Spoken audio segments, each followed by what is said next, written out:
안녕하세요. 김태훈의 현명한 주식 투자야 방송 시작하겠습니다.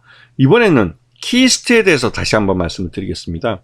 최근 들어서 SM에 대한 적재적 M&A가 끝이 나고 카카오 엔터테인먼트와 SM이 한솥밥을 먹게 되면서 자연스럽게 키스트도 카카오 엔터테인먼트와 같이 한솥밥을 먹게 되었습니다. 근데 카카오 엔터테인먼트라는 이 큰 플랫폼을 통해서 이 키스트의 이 배우들이 일할 수 있는 공간이 더 훨씬 늘어났기 때문에 이 배우들에 대한 매니지먼트에서 이 키스트는 굉장히 큰 시너지를 낼 수 있게 됐습니다. 여기다가 최근에 촬영을 끝낸 3월 중에 촬영이 끝난 걸로 났기 때문에 1분기에 이 TVN에서 방영될 별들에게 물어봐라는 이 텐트폴 작품이 1분기에 일단은 회계에 반영이 일부 됐죠. 그리고 이 별들에게 물어봐는 우리나라 최초의 우주를 배경으로 한 그 우주 비행사들을 배경으로 한 이 드라마인데요. 이게 그 우주까지 가서 로맨스 코미디를 한다고 합니다. 어떻게 우주에서 로맨스 코미디를 만들어낼지 굉장히 궁금한데요. 저도 이런 드라마를 처음 보기 때문에 좀 기대가 되긴 합니다. 근데 어떻게든 이민호 배우나 여기 나오는 배우들이 다 이름만 되면 알만한 우리나라에서 제일 잘 나가는 배우들이기 때문에 500억이라는 대작 드라마를 만들어도 손익분기점을 넘길 수 있다라고 자신감이 있으니까 대규모로 투자를 했을 텐데요.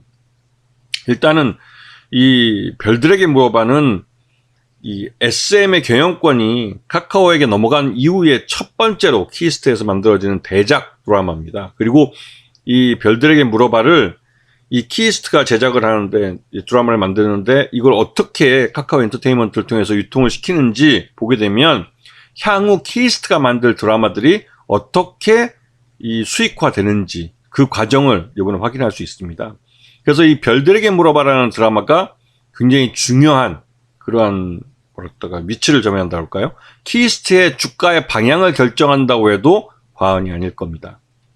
자, 이 키스트는 기본적으로 연예 매니지먼트를 기반으로 해서 생겼고요. 그 다음에 드라마 제작을 했습니다. 그리고 이제는 드라마 제작에서 더 많은 매출을 익히고 있죠.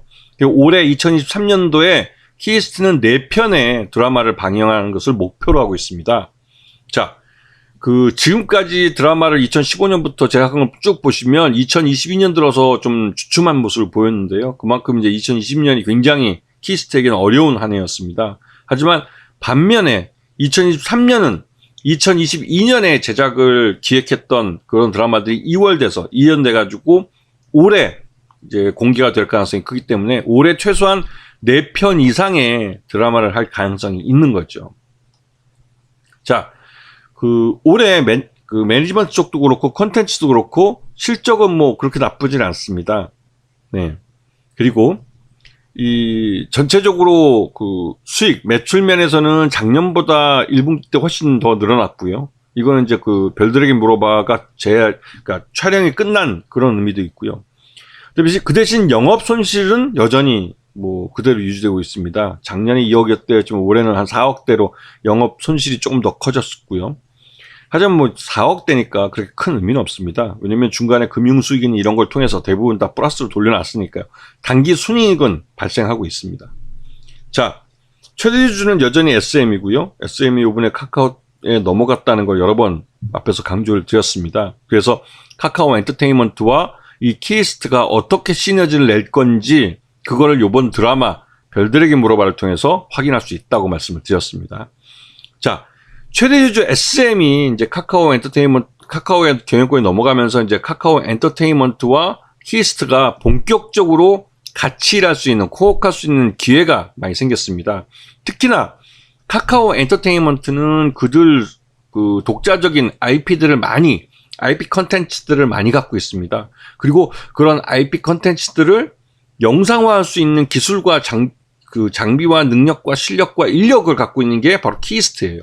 그래서 이거는 시너지를 낼 수밖에 없는 구조를 갖고 있고, 어떻게 해서든 이 카카오 쪽에서도 이 카카오 엔터테인먼트와 키스트 간의 시너지를 통해서 향후 카카오 엔터테인먼트가 상장할 때 가장 좋은 밸류를 받을 수 있도록 만들 가능성이 크죠. 카카오 엔터테인먼트가 직접 상장하는데 좀 어려움을 겪는다면 키스트를 통해서 우회 상장할 가능성도 있습니다. 그리고 SK SK가 아니라 SM, CNC인가요? 그 회사 예능을 만드는 그 회사하고 합병을 시켜서 아예 그냥 하나의 엔터테인먼트 회사로 갈 수도 있죠. 물론 그런 경영상의 판단은 차차 그쪽에서 알아서 내릴 것이고, 우리 투자자들 입장에선 요번에 텐트폴 드라마라고 할 수 있는 500억짜리 별들에게 물어봐라는 이 드라마가 과연 TVN을 통해서 언제 방영되는지, 그리고 그 방영됐을 때 과연 손익분기점을 넘길 수 있는 그런 시청률이 나올지, 그 부분을 좀 잘 지켜봐야 될 거고, 항상 신규 드라마가 나올 때, 특히 대작 드라마가 나올 때는 그게 방영되기 전에 가장 주가가 높을 때입니다. 방영된 이후에는 말 그대로 시청률에 의해서, 그 평가에 의해서 이 주가의 방향성이 결정되기 때문에, 지금처럼 기대감으로 주가가 오를 때가 어떻게 보면 가장 투자자들이 기대감에 기반해서 묻지마 매수를 하는 거기 때문에 주가가 더 가볍게 잘 오르기도 합니다. 근데 그런 부분들을 잘 아시고 시장에 접근하시는 게 맞죠. 그래서 키스트를 요번에 공부를 해보시면 이런 대작 컨텐츠들을 제작을 하고 런칭하는 도장에서 어느 타이밍에 투자를 하는 게 더 수익을 낼 수 있는 좋은 방법인지를 이제 한번 공부할 수 있는 좋은 샘플이 될 겁니다. 아시겠죠? 자, 오늘 방송 여기서 마치겠습니다. 감사합니다.